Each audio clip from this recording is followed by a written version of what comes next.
Okay. Oh, send it to me again. Where's this send it to me again? It doesn't expire apparently.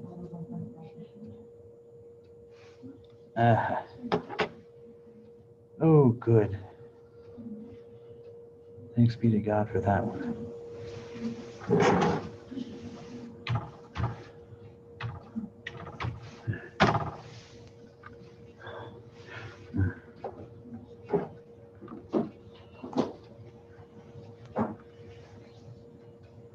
What happened? Huh, that's weird.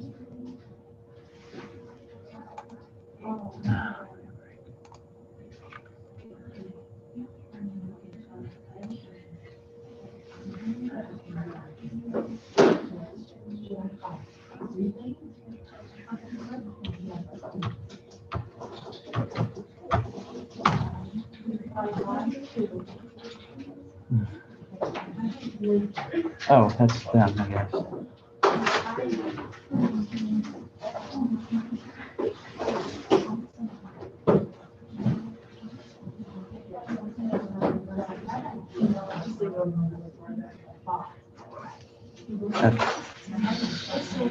Okay. Do you mind if I take my mask off for a moment? Does anyone have a problem with it, or? Okay, thank you. All right. Come on.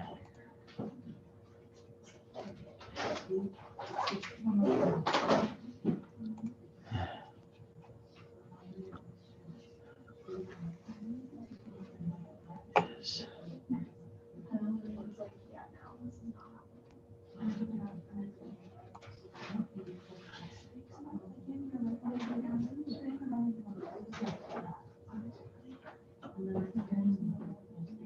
Okay, well, okay.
All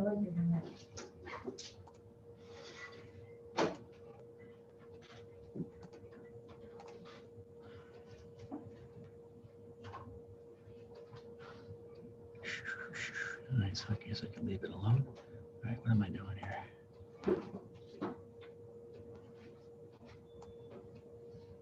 Okay. I forget how you're supposed to.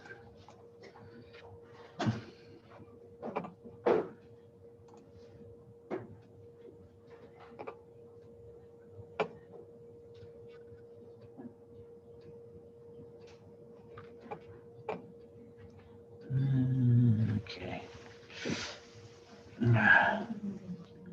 Okay. His arms? His arm? Okay, good.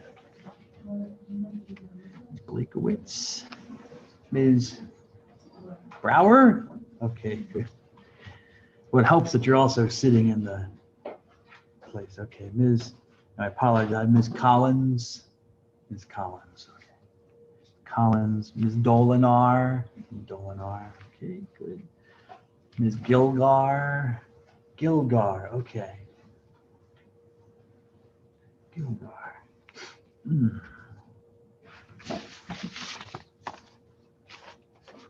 Pardon me a moment.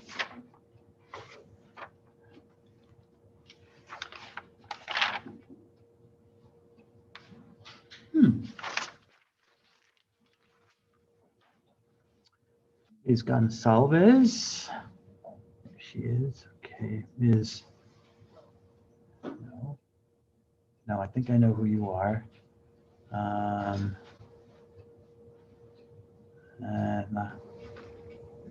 No, I don't think so. Ms. I guess I don't have it. Ms. Gregory. Oh, I did. I was looking. I'm like, but I kept thinking. I thought somebody else. Oh well. Okay. Ms. Griesmer. Yes. Ms. Guglielmo. Ms. Kwiatkowski. I got you, Ms. Hurst. I got you. Ms. Kwiatkowski, are you here? Kwiatkowski? No. Ms. Lopez. Ms. McDowell. I think so. Oh, Ms. McDowell. I should remember. Oh well. Ms. Ms. Nolter. Nolter. Okay. Peeler. Nolter. Peeler. No. No Peeler. Okay. And this way.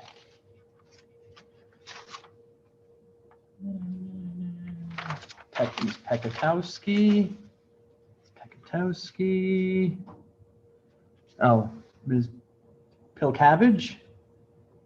Oh, sorry, Ms. Pilcabbage. Sorry, Sydney. Yes, that's right. And Ms. Romero. Ms. Romero, is that you bundled up? No. Okay, you're gonna be a. You're gonna have to tell me. Sherwood? Oh, you're Miss Sherwood. Okay. Who's the next? Oh, that's interesting. All right. I thought I knew who this was, but I guess I don't know. Oh, wait, Ms. Sivak. Okay. Okay, so that's kind of in there. Ms. Sangela.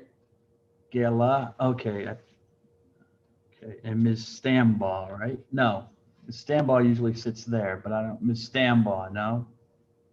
Okay. Ms. Lauver, I know that's in there. Ms. Reichard. Ms. Reichard. Okay, thank you. All right. Appreciate it. Okay.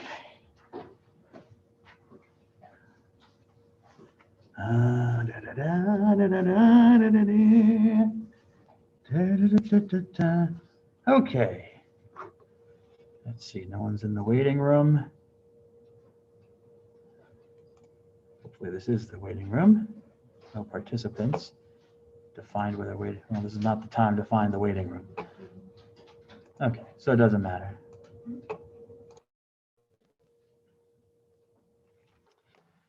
Continuing on with Judaism. I have a little reading.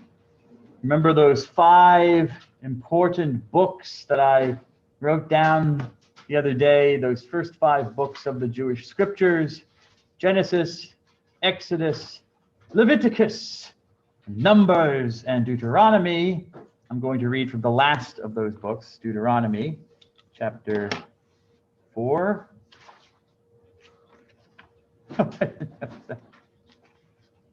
Yeah. Looking at the pictures in my Bible. Oh.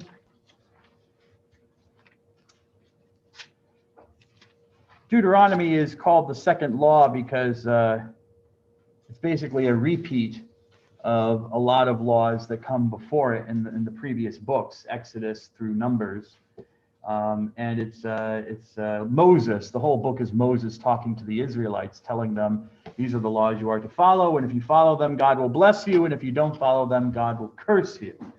But in the midst of this, he says this. This is from chapter 4. Ask now of the days of old, before your time, ever since God created humankind upon the earth. Ask from one end of the sky to the other, did anything so great ever happen before? Was it ever heard of? Did a people ever hear the voice of God speaking from the midst of fire as you did and live? Or did any God venture to go and to take a nation for himself from the midst of another nation?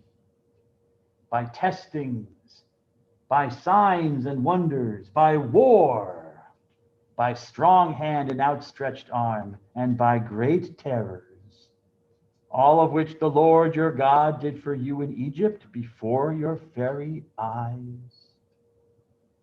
All this you were allowed to see, that you might know that the Lord is God, there is no other. Out of the heavens he let you hear his voice to discipline you. On earth he let you see his great fire, and you heard him speaking out of the fire. For love of your ancestors, he chose their descendants after them, and by his presence and great power led you out of Egypt, dispossessing before you nations greater and mightier than you, so as to bring you in and to give their land to you as a heritage, as it is today. This is why you must now acknowledge and fix in your heart that the Lord is God in the heavens above and on earth below, and that there is no other. And you must keep his statutes and commandments, which I command you today, I meaning Moses, so that you and your children after you may prosper, and that you may have long life on the land, which the Lord your God is giving you forever. And I thank you, Holy God, for having revealed yourself to the people of Israel, through Abraham, Isaac, and Jacob. And through them, Holy God, sending us your Son, Jesus, as Messiah, through which we as his believers are saved. And may he be the salvation of all the world, and the glory of your people Israel, in whose name I pray.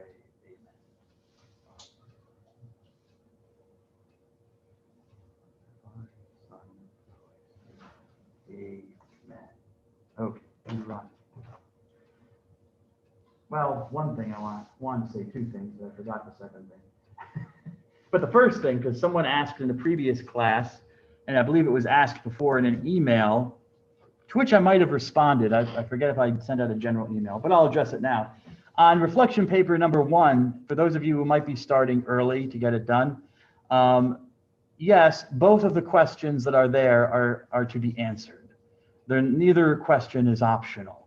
So there's a question about Hinduism, which we've talked about, and a question about Judaism, which we are now discussing.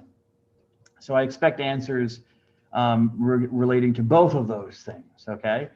And I do recommend that if you are starting early, that's good if you started early, but I would suggest that you wait closer to the date when it's supposed to be submitted, just so you have the information you need. Now we've covered Hinduism, and hopefully you have some more information, you have something you know, so that you know what you're talking about when you answer the question, for the most part. And for Judaism, I mean, the discussion of the Messiah, one of the readings is from the Mishneh Torah, where the rabbis it records a discussion of what are the characteristics that the Messiah needs to fulfill in order to be the Messiah. So that might be helpful to you. You always have the textbook as well. If you've read the chapter on Hinduism or Judaism, then you've got some information there. So I would suggest, start a rough draft. If you want to start a rough draft early, or consider it a rough draft, and then add some things later as you're getting more information. It will make your paper look better and help you with your grade. Okay? And again, there's a second thing, but that's long gone. Move on, Mr. Dunn. Okay, let it rest. If you let it go so that it may come back to you, if it's supposed to. Anyways. Judaism. I finished with the Exodus and next year. The next period is called the United Monarchy. After the Jews enter into their homeland that Moses leads them to, they want to establish a government, a monarchy of kings, which they do apparently, and scholars call this the time of the United Monarchy. You can see the date there from 1040 BC until around 920 BC. There are several kings in the United Monarchy, but I'm only going to focus on this one for now. Really, this one. I'll mention David. Why? You see, when he reigned around 1000 BC, he's not the first king of the Jews, the first king of the monarchy, but he is considered by Jews the best, as the greatest, as the paradigm for Jewish kingship. He did some notable things. For example, he made Jerusalem the capital of the kingdom. And he defeated any of the remaining enemies when the Jews entered into the land. Of course, they were outsiders and there were people living there already. So there was opposition. So he led battles and wars against the various surrounding peoples and was able to defeat or otherwise neutralize the enemies that wanted to push them back out. He initiated a plan to build a temple, a house of worship for his God. He never did do it, though. He died before he was able to do that. It was his son who would do that later. So those are some of the things he did. This little picture here, maybe I should make it larger, but whatever. This little picture here is a picture, this whole thing is what's called the United Monarchy, north and south, the northern region and the southern region. And this was the region of this area that was governed by these Jewish kings during the period of the United Monarchy. Here's the city of Jerusalem that David conquered. It was a pre-existing city. He conquers it and he makes it the capital of his kingdom.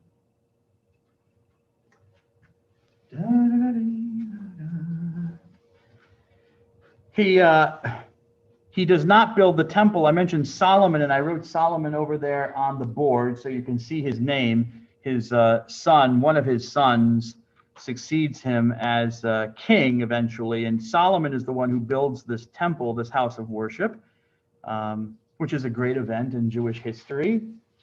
They have a place where they can worship. But, the kingdom doesn't stay united forever. You can see under David's name, there's the period of the divided kingdom, the northern section. And I just to interject, I told you this before at the beginning of the course when I talked, I think, about the letter of Jeremiah, yes? So I don't feel the need to repeat everything. I kind of told you this history already, so it should be in your notes. But just to recap briefly, okay, remember there was a northern component to the one kingdom and a southern component. And eventually there were divisions that developed. There were disagreements that caused, after the time of Solomon, that caused the north to decide to separate from the south, to choose their own king and set up their own government with its capital here in Samaria. Actually, I didn't think I want to make that bigger.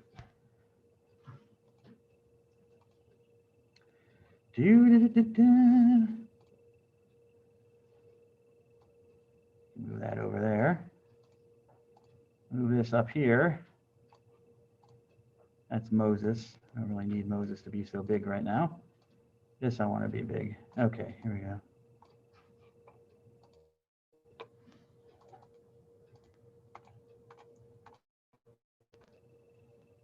Okay, so that's, that's big. So hopefully you can see Jerusalem, Samaria. So they established their capital in this town city called Samaria. So there's a division that happens between Israel and the southern kingdom that comes to be called Judah, and that's the period of the divided kingdom. This happens around the 920s, say traditionally 922 BC, as I wrote over there on the board, 922 BC. There's the division. And eventually, as I also told you before, but I'll mention it again, the northern kingdom is invaded by an empire from the north called the Assyrians. Modern day Syria is the general location where this empire was located. So the Assyrians come down from the north, they invade the kingdom of Israel, and so that comes to an end. They exile or deport many of the people, the population, not the poor people. No one ever deports the poor people because they don't have anything. They don't have anything that anyone wants. So poor people are usually left alone, the peasant farmers. But, the royalty, the aristocrats, the landowners, the businessmen, the upper classes and upper middle classes, they're usually the ones that in these kinds of situations get exiled and deported out because they have skills. They can be useful. They can be enslaved by the conquerors. And that's what happens with Israel. This happens traditionally in 721 BC. 721 BC is just a safe date to use when Assyria invades the northern kingdom and destroys it. And they deport the people and they move their own people in. Now, as I said, there are people still living there, like the poor Jews, the farmers and stuff like that, the people, that don't get deported. So Jews are still living there. But now you have this influx of large amounts of foreigners, of outsiders from the Assyrian Empire who are there to take over the land that was conquered. And there's this mixing. We read about this. There's this mixing of ethnicity with the people who are there, the Jews that are there, and the foreigners coming in. There's also seems to be a mixture of religion or something like that. And so we still have these people. We have evidence of the existence of these people because they're still with us today. They haven't gone away. The Jews who were deported and exiled by the Assyrians, we don't know where they are. I mean, now with genetics, we can start maybe pinning down some places in the world where they've left their genetic trackers and markers and whatnot. But these are the people who stayed. Apparently, these are the descendants of the people who stayed and were not deported, called Samaritans, after their capital, Samaria, the Samaritans. And they are, for all intents and purposes, interestingly enough, Jews. They believe that they are descendants of Abraham. They have the same scriptures for the most part as Jews. You can see the guy is holding it up right there. In fact, I'm going to turn the light off to make it easier to see. They accept only the first 5 books of the Jewish, what we call the Jewish Bible, or the Jewish scriptures: Genesis, Exodus, Leviticus, Numbers, and Deuteronomy. That's it. They do not accept any more. In that sense, they're actually more traditionalist than the Jews. That's probably the more ancient form of the scriptures in Judaism. Rather, they don't accept the added stuff that comes later. So there he is. He's lifting up the Torah, the law of Moses, the law of God given to Moses. Samaritan. They are on a mountain called Gerizim, where they had their own temple. They built their own temple and offered sacrifices.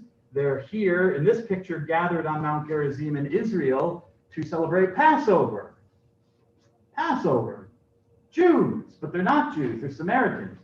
Jews do not consider them Jews anymore. They think that the mixing was so significant with the foreign population that even though they really do maintain the faith of Israel, and they consider themselves actually the true inheritors of Israel's faith, modern Jews do not consider them Jews. Well, I shouldn't say modern Jews, even ancient Jews did not consider the Samaritans and do not consider them truly Jewish. Hence, Samaritans, not Samaritan Jews. there are very few of them. There are only about 1,000 last time I checked. And when I checked again today, it seems like their numbers are getting lower. I don't know why, but they're only around 1,000 now. So they're a very small group, but they are still alive and kicking for now, still around. So the Samaritans from the northern kingdom, the southern kingdom exists for a little while longer, and then, as with anything, empires come and go, empires crumble, and that's what happens. Eventually, the Assyrians are not the big boys in the town. It is Babylon, Babylonia, the Babylonians in modern-day Iraq, okay? Modern-day Iraq. And they, too, come from the east. Iraq is all the way over here. You know, they follow the river up, they come down, and not going to come this way because it's all desert. So they come up, they follow the river, come down. And in 587 BC, the Babylonians invade the kingdom of Judah, the southern kingdom, destroy it. And as was common practice, they deported and exiled the upper and middle classes to Babylon, which is in modern-day Iraq, and destroyed the temple, which is considered a great tragedy in the history of Judaism, that their first temple, the Temple of Solomon, was destroyed at this time. And that begins the period which we call the Babylonian exile, from around 587 to 539 BC. The Jews are exiled from their homeland. The temple is destroyed. So many of the religious regulations, especially the ones involving the temple and the temple sacrifices, which are very important, are now dead letters. I mean, there's no temple, so how do you perform these sacrifices that are supposed to be performed in the temple? They're a dead letter, and those laws are a dead letter. And other rules and regulations are now impossible to observe because you're not in the land of Israel to observe them anymore. So there's a void created, and that void has to be filled, the religious void, and that religious void has to be filled. And one of the things that arises in the exile to kind of keep Jews together and to keep it all going is this institution called the synagogue, which is simply a Greek term for a coming together, to come together, an assembly place. Okay, that's all it means. This is funny. So synagogue is not even from Hebrew. It's not even Jewish. It's from Greek, coming together. And what is its function? It's to keep the Jews together. It's a place for assembly, for coming together. Coming together for what? To worship, certainly, to be a place of worship, to be a place where Jews can come together and talk and, get to know each other very simply and commiserate. It's like, hey, so what's it like being a Jew in Iraq today? Well, I don't know. I'd like to go back to Israel, but well, maybe if the Lord wills. So it's in that sense where you're assembling as a people, but a place of worship and a place for education. The synagogue is a place where you can be educated in and study the religious laws of Judaism, learn them and study them and learn to interpret them. And especially, most importantly, how they are now supposed to be lived, given that the temple is gone and you're in a foreign land. So the synagogue, another thing and over there I have that marked out in the big square there. One thing the synagogue develops. Another thing is monotheism. I already defined it for you, so I don't need to put it here again. But monotheism. Now, Jews, as you know, they had this idea that there was one God, but one God that they were in relationship to. That kind of leaves the question open of whether there are other gods, like the gods of the nations. Like every people has its own God, but as Jews, this is the one God that we relate to. It's kind of an open question before the exile. Around the exile, and it's a problem. I mean, it's not saying that people accepted that. The Jewish prophets were very much against that view. They say, no, there's only one God, and we're his special people. But it's in the exile when the monotheism becomes kind of a strict monotheism. what scholars call an ethical monotheism. It's not just that there's one God, it's one God alone. And by the way, we the Jews are his special people. This one God of the universe, of all the cosmos, has chosen us to be his special people. So monotheism becomes very clearly monotheism in the exile, as of course you might expect, because the Jews are having to deal with all these different gods and goddesses in this new land that they're forced to live in. So think of the letter of Jeremiah that I asked you to read, yes, from Baruch chapter 6. It's a statement of monotheism. Know that they are not gods. It's preposterous to think that these things that the people you'll see the people carrying about in Babylon are gods. Of course they're not gods. So monotheism. And finally, this idea of, that's not looked at that. And finally, the Bible, for lack of a better term. The Jews don't call it the Bible, but for lack of a better term, the Bible. Okay, it's during the exile that the oral traditions, the family stories, the stories that the Jews told themselves and told about themselves begin to be collected, edited, and written down. Especially the first 5 books of the Bible, which is called the Torah, the law, we might say.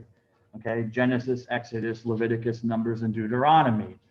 Those are without doubt. That's the early core, the basis of Jewish sacred writings. There's no doubt that those are part of the revelation of God.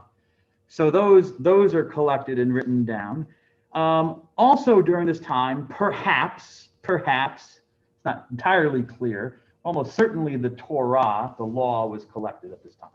But we also have the writings of prophets, Jewish visionaries, kind of like the rishis in a way from Hinduism. But these Jewish visionaries, prophets, maybe some of their writings start to be, their oracles and their visions from God and prophecies start to be collected and put into a form and written down and put into form. And beyond that, who knows? I mean, we know that there were other sacred writings that were floating around amongst the Jews, but it's in the exile that starts to happen, that the Bible, as the Jewish Bible, starts to come into existence. There are clearly sacred writings now that the Jews can read and study, not just oral traditions that are just being told and retold. The Babylonians, just like the Assyrians, empires come and empires go. The Babylonian Empire doesn't last forever, and around the period of 530 BC, the Babylonians are conquered by another people, which I'll mention later, but another people, and so the Babylonian Empire comes to an end, and the Jews are allowed to return to their homeland. Many do, some don't, some choose to stay in Iraq, modern-day Iraq, but a lot do. A lot make the journey back to the land of Israel.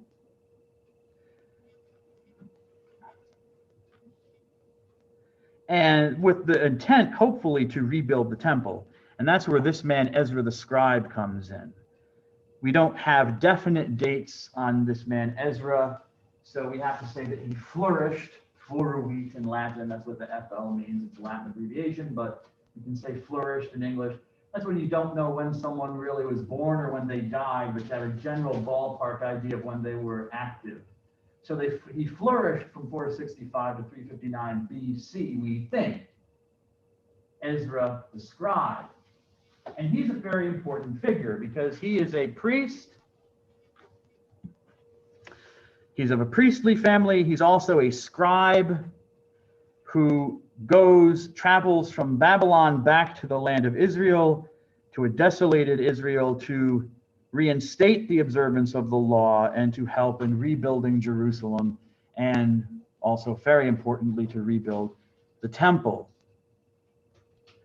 And because he is such a great figure in that he helps to bring back the law to the land of Israel so people can follow it and to begin the process of rebuilding the temple, he's called the father of Judaism. The father of Judaism as we come to know it as Judaism, clearly Judaism as we would see it today. Now, just a brief aside, what does it mean to be a scribe? What were scribes? Well, scribes were something that developed out of the synagogue structure.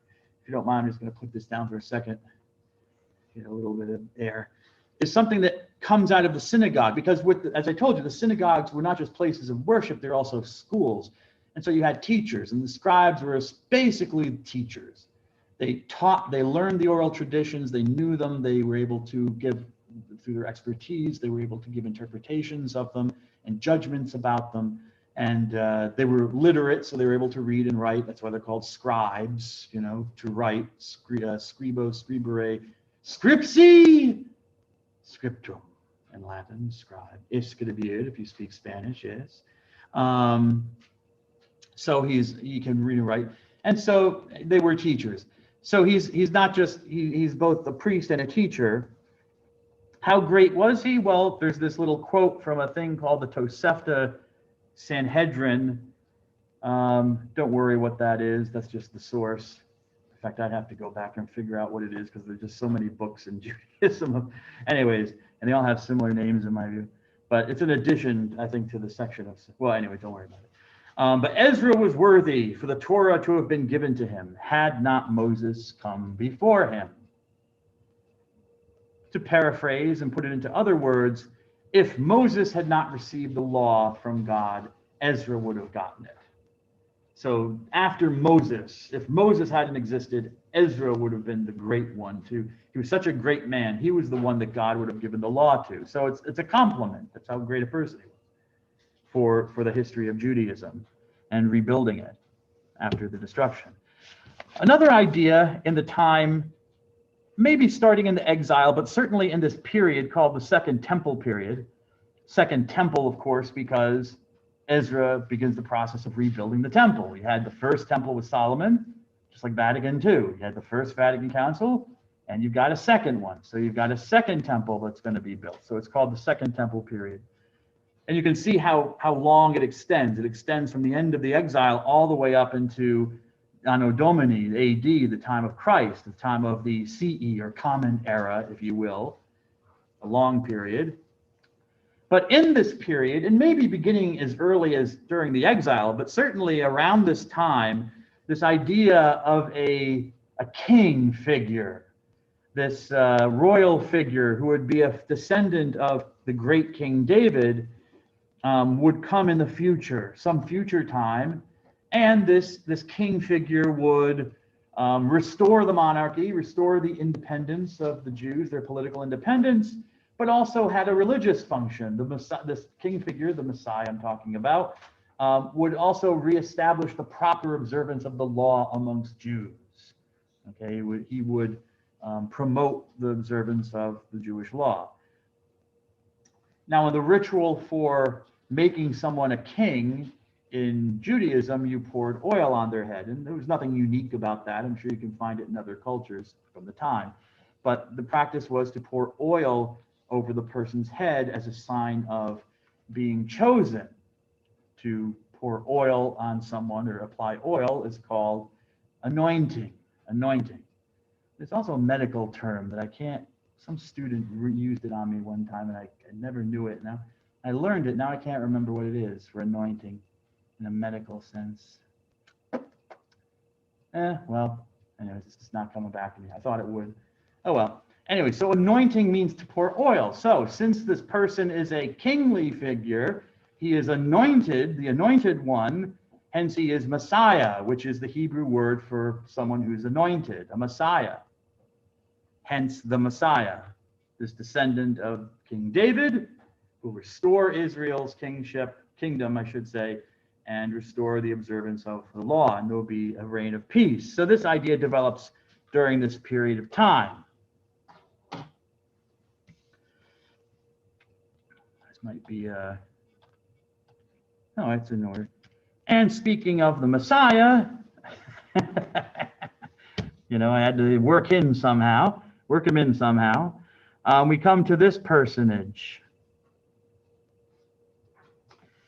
Because Jews had not been, oh no, I'm going to come to that later. Jesus of Nazareth. Now, obviously, I will speak more about Jesus of Nazareth when I talk about Christianity, but he needs to be put into the history of Israel. Why? Because he was a Jew from Nazareth in northern Israel, Galilee region. You can see his dates there. So who is he? This person of Jesus of Nazareth appears during this time. And he is a first century Jew, as you can see from his dates, even though he's apparently born in the BC. Jesus Christ is born before Jesus Christ. Apparently, he's before Christ. Anyways, nevertheless, the dates are approximate. He's a first century Jew, and he's a first century Jew, and he starts a reform movement within Judaism. Some people consider him to be the Messiah, which, with its political connotation of this king who's going to reestablish a kingdom, probably gets him killed in the end. Because at the time, the Jews are being ruled by the Romans. The Jews had been under someone else's control basically ever since the monarchy of Judah, at least. Judah was invaded and destroyed by the Babylonians. And after that, the Jews were always under the control of somebody else.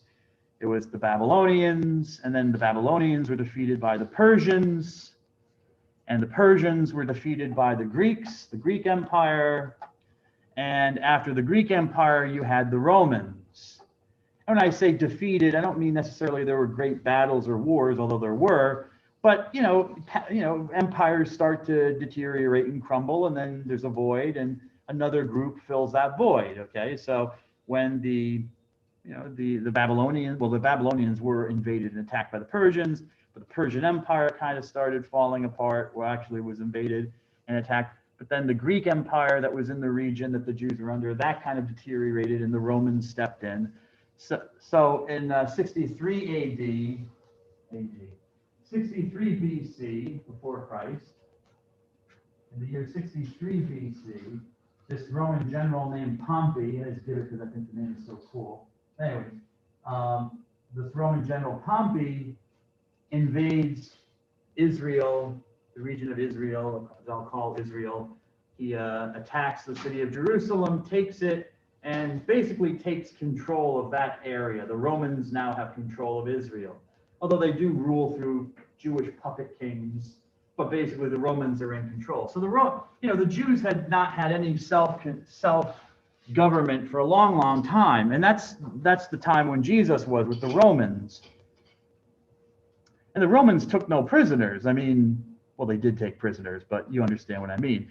For someone to even hint that he was somehow in opposition to the Roman emperor, that he was a king or a leader that was going to throw the Romans out. I mean, that was a treasonous idea, and the Romans would deal quickly with that by killing the person. You'd be executed as a criminal. That was a crime. They wouldn't put up with that. And that might be what was behind Jesus of Nazareth getting killed. If people really thought, or he thought he was this king figure, that was enough to get you killed by the Romans. So Jesus of Nazareth is a major figure to look at in the history of Judaism. And he's a major figure, even though Jews do not accept him as the Messiah, because if you look at the definition that I give you of Messiah, well, Jews today would say, well, number one, he didn't reestablish the kingdom of Israel, so he doesn't fit that bill. And the second thing, Jesus, from the Jewish perspective, the modern Jewish perspective, and even the ancient Jewish perspective, I guess, did not fulfill the other requirement of bringing Jews back to the proper observance of the law. Okay, he taught other things. He did teach the law as well. He was a Jew, he knew it, but he also taught his own teachings, which in some cases were maybe not seen as accurate representations of Judaism. So he didn't, for Jews, he doesn't fulfill that stipulation. So they would say he's not the Messiah. The next big event that I want to talk about is this war. The Romans were in charge. The Jews had been under other people's control for many, many centuries. And as I showed you, or as I told you already over there on the board, that the Jews have been under Roman occupation and control since 63 BC.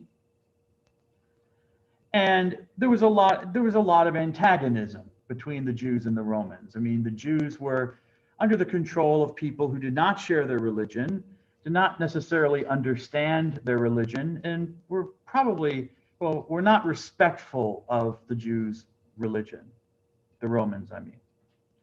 So the Jews had this feeling that their religious beliefs were not respected. And one thing leads to another, and eventually there's one straw that breaks the camel's back. And so there was a revolt in 66 AD called the First Jewish-Roman War. Why is it called the first? Because there were others after that, uprisings after that. The First Jewish-Roman War was from 66 to 73. Well, I mean, there was a brief, very brief period where the Jews were actually somewhat successful in asserting some control and pushing the Romans out, but not for long. I mean, the Romans were just a much bigger force and came in 70 AD and attacked Jerusalem and destroyed the Second Temple in 70 AD. So, and that temple has never been rebuilt. To this day, it's still a ruin in Jerusalem. It has never been rebuilt. And that is seen as one of the great tragedies in the history of Judaism. In fact, every year, Jews celebrate a holiday just to mourn the fact that the temple, the day on which they believe in their calendar, the temple was destroyed by the Romans in 70 AD.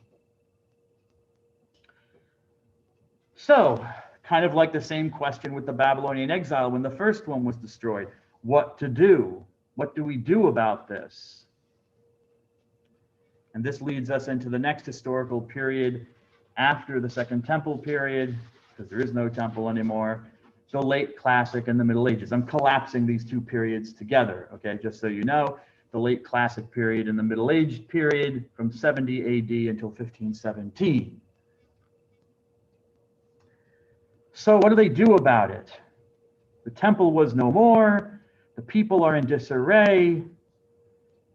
Well, if you believe the story, and some scholars believe it's just a story, personally, I have no reason to disbelieve it and say it's not a true historical event, but you have this meeting of Jews, Jewish scholars and leaders in a town called Jamnia.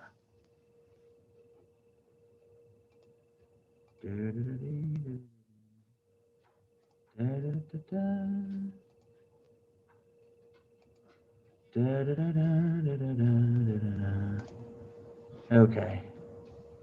Oh, I'm just letting one of my students join. Okay. So I'm in process right now with the class lecture. So anything else you need to see is also on the live stream. You can look at that later. Just, go with us now, and I'm talking to the person who's on Zoom. Hopefully she can hear me. I can hear you. Oh, okay. I'm going to just mute yourself, or I'm going to mute you so you can just hear me. But yeah, I mean, I'm in process. I apologize I didn't see you before. So just watch what we're doing, and you can make up the other stuff from the live stream later when it's available. Okay. So what I'm showing you is where Jamnia is. This is the modern day state of Israel here, the modern countries here in the Near East. And right here, the capital, Tel Aviv. And just below it in this region is where the ancient city of Jamnia was. Not on the coast, a little bit in from the coast, it seems to me in the maps I looked at.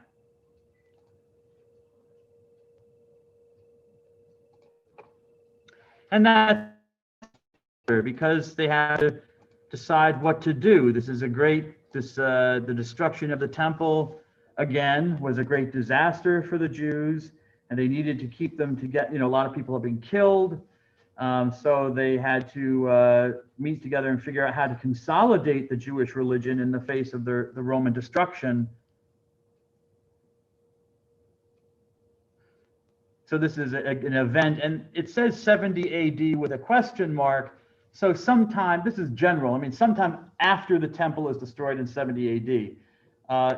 I would say generally the Council of Jamnia happened somewhere after the destruction of the temple in 70 AD, and maybe the beginning of the 2nd century, so like 110 or something AD. That seems to be the ballpark date or time period when the Council of Jamnia may have met.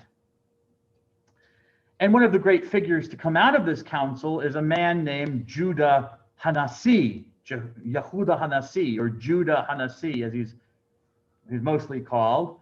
Hanasi means the prince in Hebrew. So Judah the prince. And he's from this time period. You see the late 2nd century. So yeah, you can see the dates. The dates are all approximate, okay? It's very difficult to date when this council happened, but sometime in the 1st and 2nd centuries. So anyways, he's the late 2nd century, so who knows, 170, 180, 190 is when he is believed to have lived. We can't know for sure, but he comes out as this major figure. Why? Because he codifies, he brings together, he collects the oral law of the Jews and the legal interpretations associated with it, and he publishes it. He puts it out there. Okay, you have to remember that you have to know, should say, and we'll learn this later when I talk about their scriptures. But for the Jews, we live in an American milieu which is very much influenced by Protestant Christianity, and in Protestant Christianity, the sole religious authority is the Bible. It's all the Bible. Okay, what does the Bible say? You read from the Bible. You look for inspiration in the Bible. What should I do as a Christian? Look to the Bible. Okay, it's very Bible focused, and I'm not putting down the Bible. I love the Bible too, but that's not the Jewish way of looking at things. Do the Jews have sacred writings? Yes, we know this. We know this because they brought them together. Remember, the Torah and the prophets I mentioned.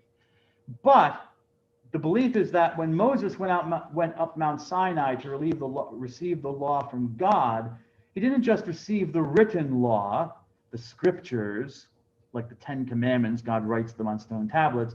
He didn't just receive the written law, but he received all the oral law, the unwritten law, the unwritten interpretations of the written law together. They're all received together. So the oral traditions passed down by the Jewish scholars are just as authoritative and considered just as revelatory as, say, the book of Genesis or the book of Exodus in the Bible. So it's not just a book.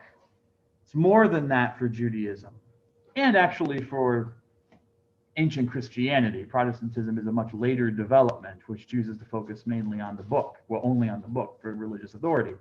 But Jews and early Christians and current Christians like the Catholic Church never had that view. So what does he do? He's the one who's bringing this oral law and finally writing it down. Now you can see the oral law and the interpretations written down, and people can study them and think about them and debate them and interpret them. So he preserves that element because so many Jewish leaders and scholars have been killed by the Romans. So there was this concern of it dying out. This is the period of time in the late classic period when the notion, or the position, I should say, of the religious expert, the rabbi, comes into play. Okay, scribes were kind of like proto-rabbis, the first rabbis in a way. They were teachers of the law. Okay, they started in the exile with the synagogues. They're associated with synagogues. But now you get the religious expert, the person who is formally trained in God's revelation in both written and oral Torah law, and who is able to give opinions on it, render judgments on how to follow the law of God and what it means for the Jewish community. So the rabbi, as a clear institution, or an institution within Judaism, appears here. The word rabbi in Hebrew, actually it's not Hebrew, it's a related language named Aramaic. But in Aramaic, it means my Lord, my master. Rab in Aramaic means great. Great. And in the Semitic languages like Hebrew, Arabic, Aramaic, which this word is from, you attach the possessive pronoun to the word. So it would be like if in English we said book my, or don't touch coffee my. Stay away from coffee my. Ms. Sivak. Yes. Just for me. Oh, you could have some, but it would be gross, I don't want to become a spreader, possibly. So Rob E, great my, and great in the sense of master, it becomes interpreted as master. It means my great one, literally, but it's usually translated as my master. So the rabbi is a teacher, a guru, you might say, the equivalent of a guru.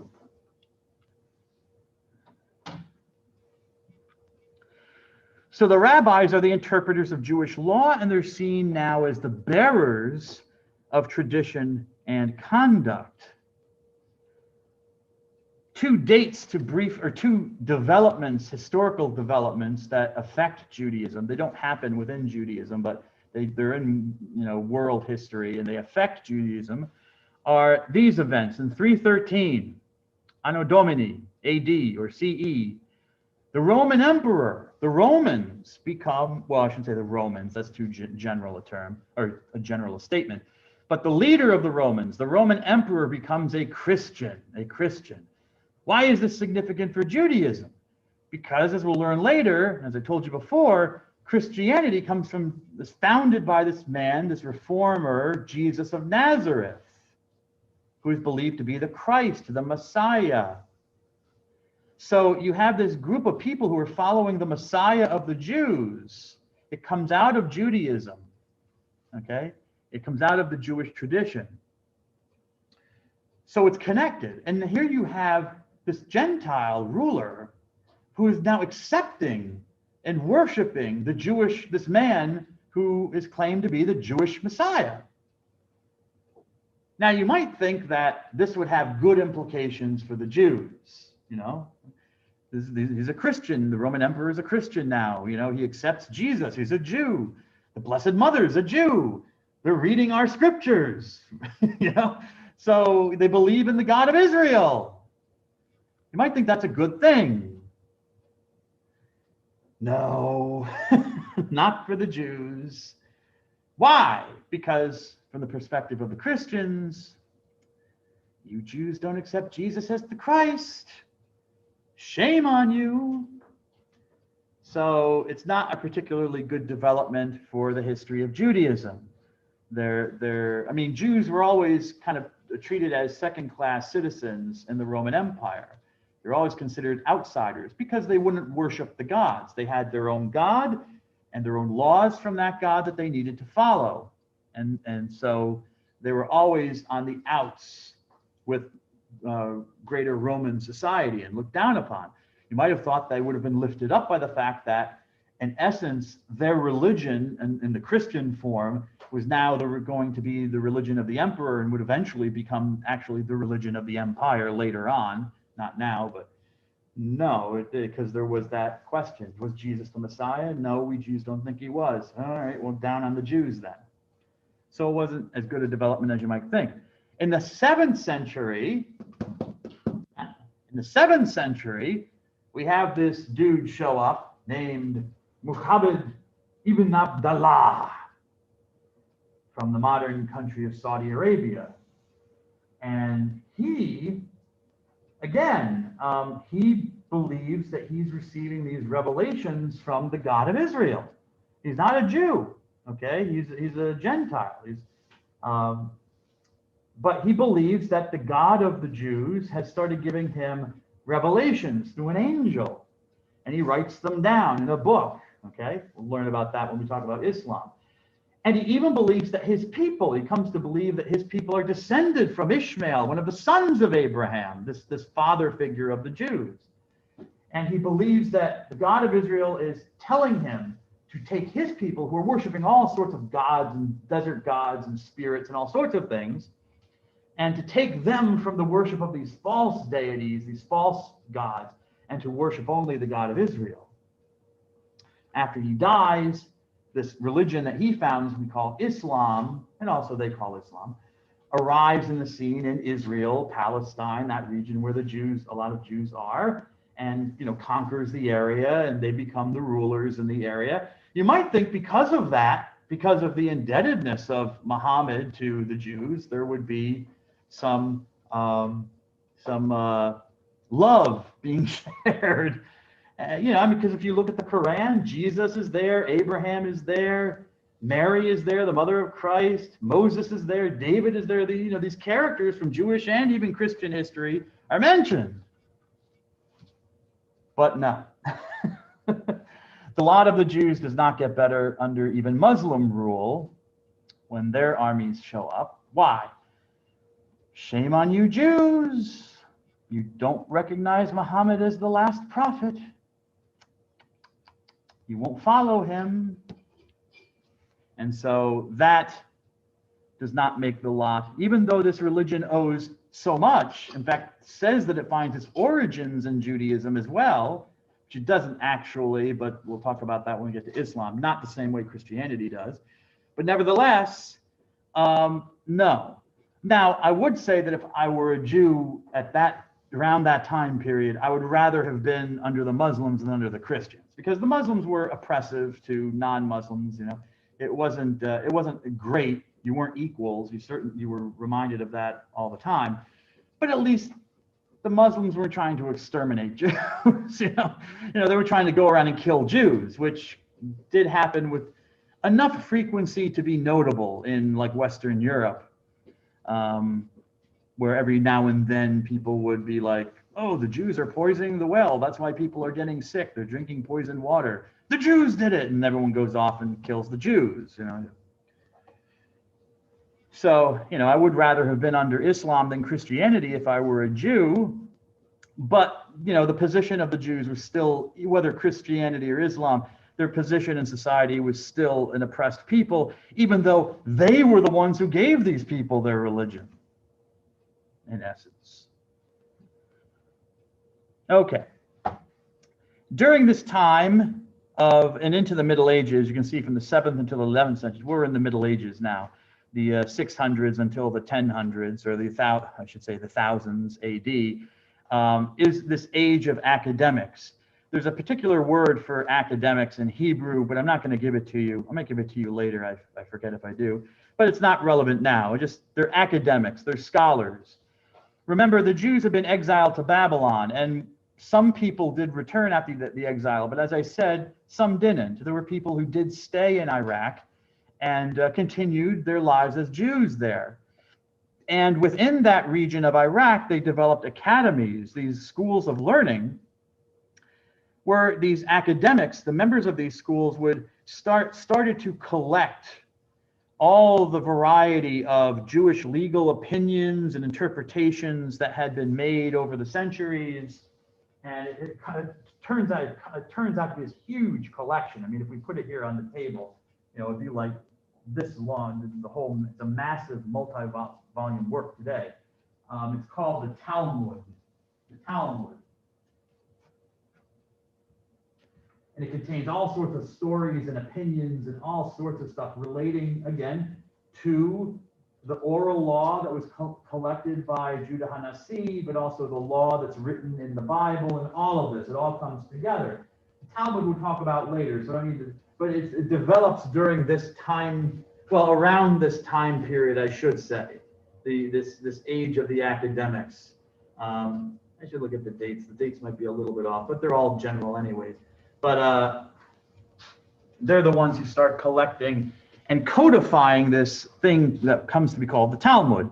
And the Talmud, and that becomes an essential part of the study of Judaism. A Jew studies Torah, studies the law, the revelation of God to Moses, but also studies the oral law, which is most especially codified in this huge, immense commentary on the law, called the Talmud. So for a Jew, Torah and Talmud, study of both go together. And so we really can look to these academics for bringing that about. Yeah.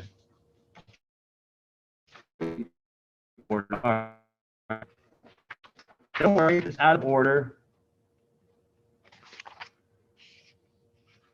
Oh, okay. Yeah, good. The Haskalah. Now we enter into the modern period. The modern period, 1517. In Western Europe in 1517, on the day of Halloween, October 31st, not for them, but for us, because it's a holiday for us, but that's how I remember the date.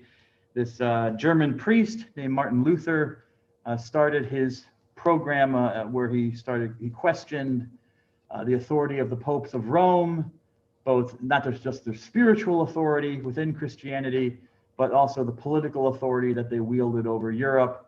And it started a reform movement that eventually became known as Protestantism.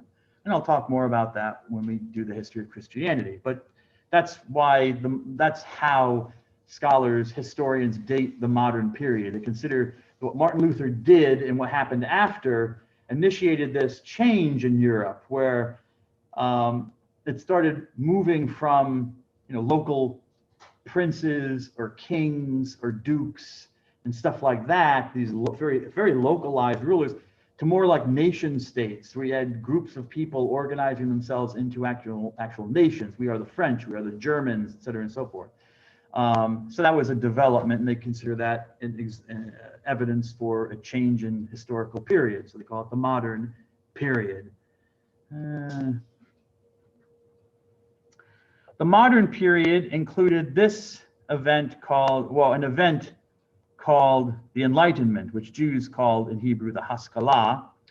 What was the Enlightenment? The Enlightenment started around the 1600s in Western Europe, specifically in England. And what was it? It was called the Age of Light, as opposed to what came before, which was considered like the age, God bless you, the age of darkness. Not that the ages before, the time before the Enlightenment was dark. I mean, things were going on, there were things happening, but maybe not to the same degree or with the same success as happened in this time period. So around the 1600s, you have this idea being promoted that, especially in Western Europe, I should say Western Europe, which emphasized the use of human reason alone for having access to knowledge.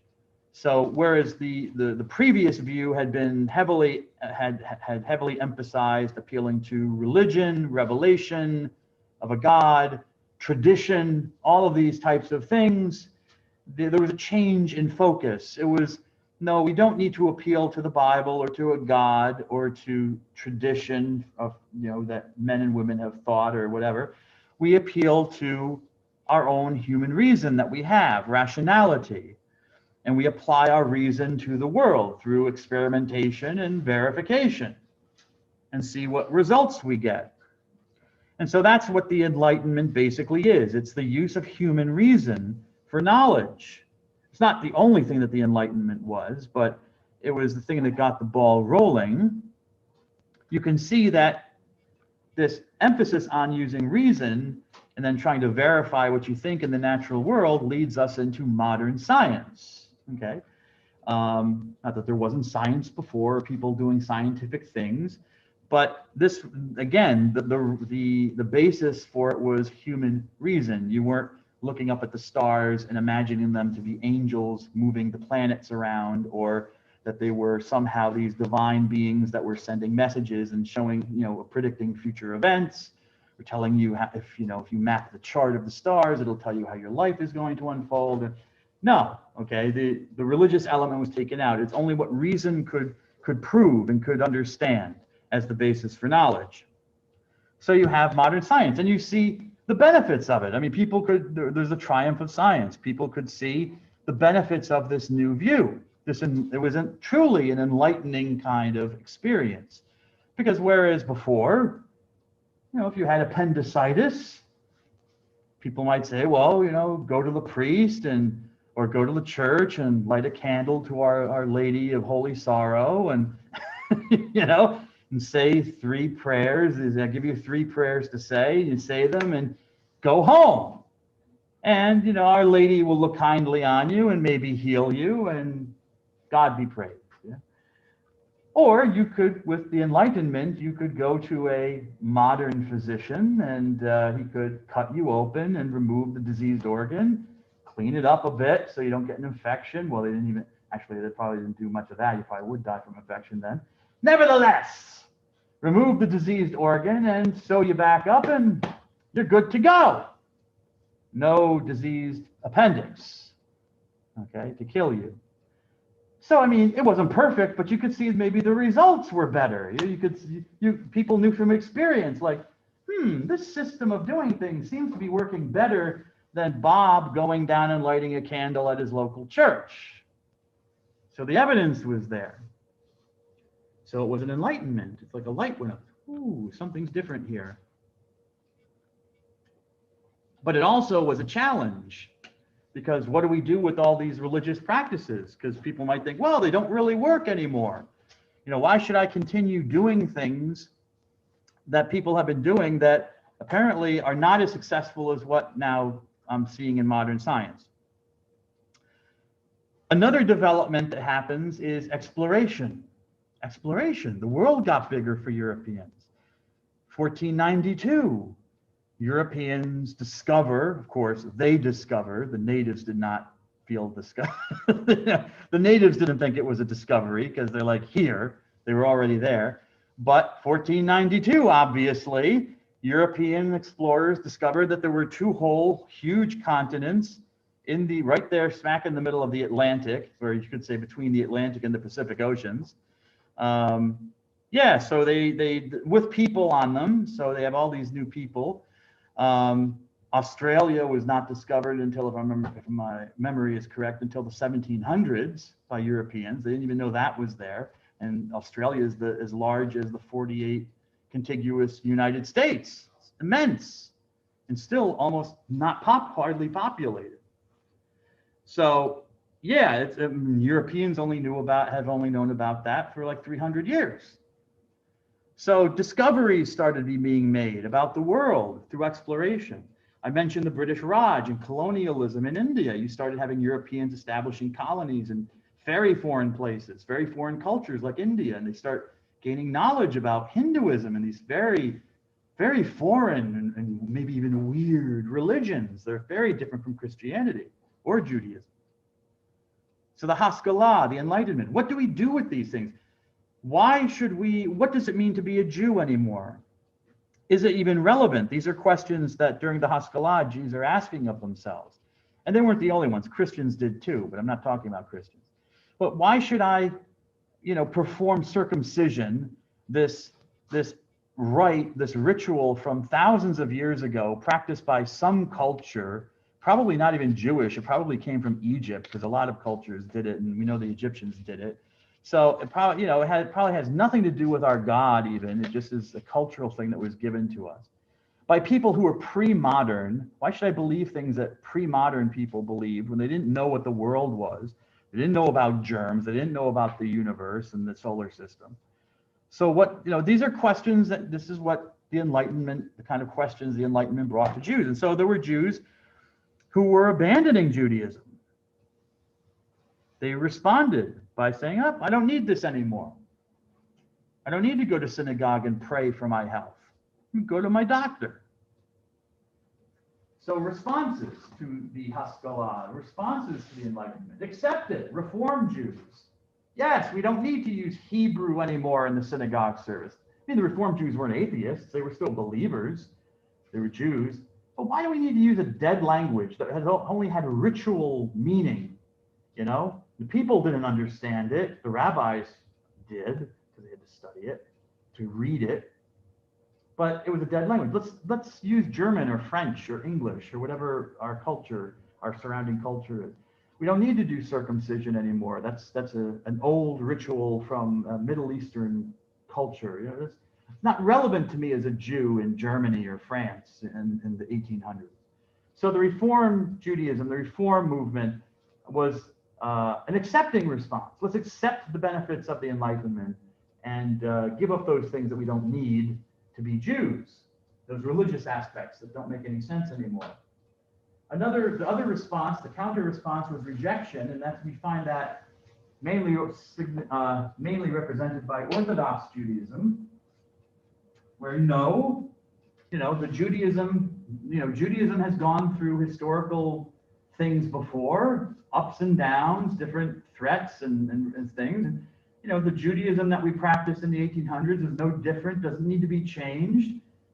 It's, you know, the questions that people ask are no different than, say, 1,000 years before, say, the 800s AD, where people might have said, well, I'm living in medieval France. Why should I do these things? You know, what's the purpose of circumcision? What's the purpose of this, et cetera, and so forth? No, the response, the following of Judaism does not need to change for the Orthodox. It's as valid now as it was then. The times may change, but the reason for following Judaism hasn't changed. So it should be continued in its purity, and that would be the Orthodox. We stay true to Torah. We stay true to study of the Talmud and what we've been doing.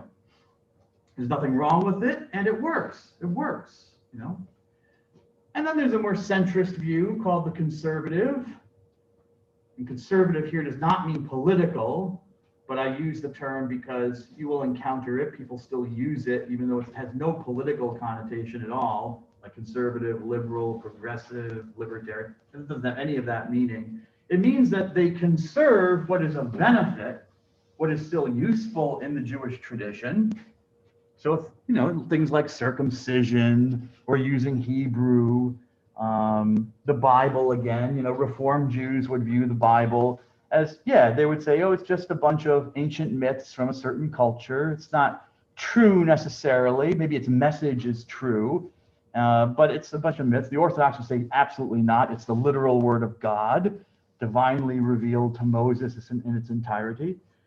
Conservatives would take the more centrist view of, well, yeah, it is the word of God to Moses, but you know, we have modern developments of archaeology and interpretation, and maybe some parts of the Bible are not true. They are mythical. Maybe there are some things that don't stand the test of time in Judaism, like say the restrictions on women, what they can do and what they can be within Judaism.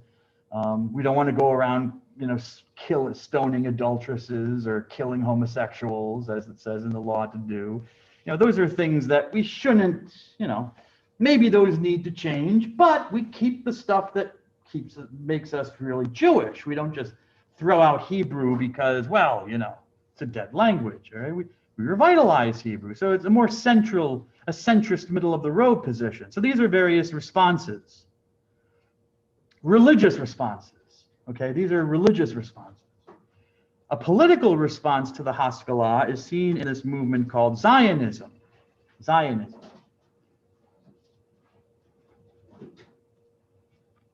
And this will be my last point, Zionism.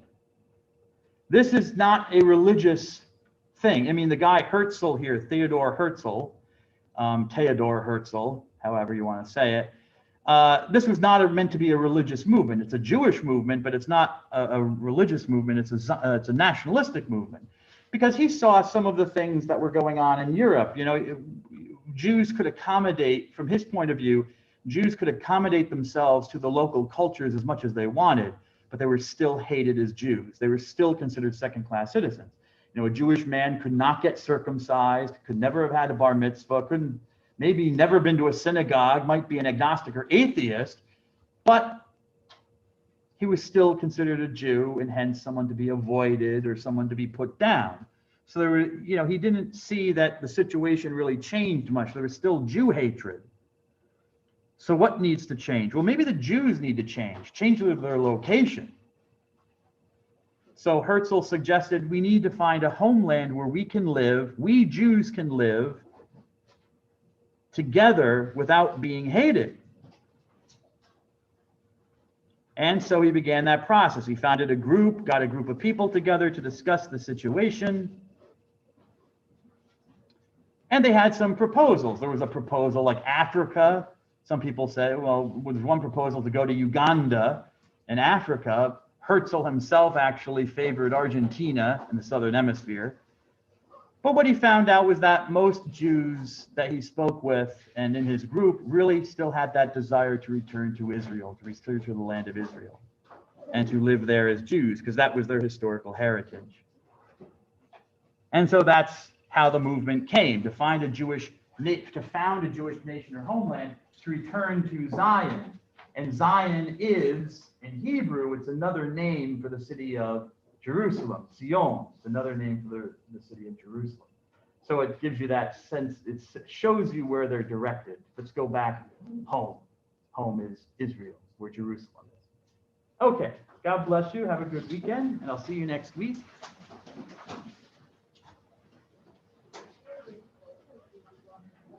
Okay.